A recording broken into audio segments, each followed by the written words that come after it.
Hi! In this video let's cover binaural playback. In Atmos, each channel of the bed and each object can have their own binaural settings. In the simplest terms, each setting represents how much further away the sound will appear.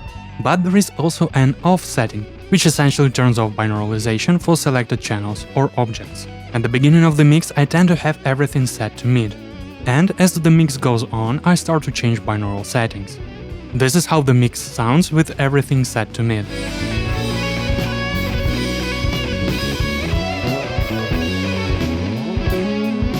As you can hear, it doesn't sound very pleasing.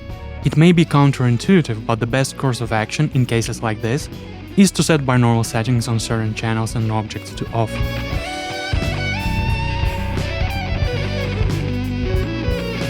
Now the mix sounds less harsh, but still retains depth. If you hear that something sounds too harsh, don't be afraid to use the off setting. And what I also do 9 times out of 10 is I set left, center and right channels in the beds to off. If the snare is panned hard to the center, it sounds very dry and flat. But if I start to move it around, I will activate other channels that use different binaural settings, and it adds a lot of depth.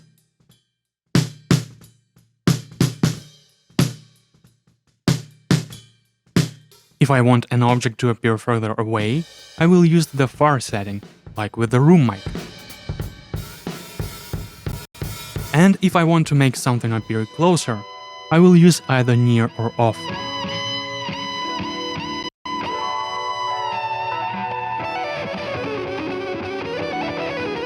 I don't use any default settings and always make decisions based on what sounds good for a particular mix. You also must know that Apple's Spatial audio doesn't support binaural metadata.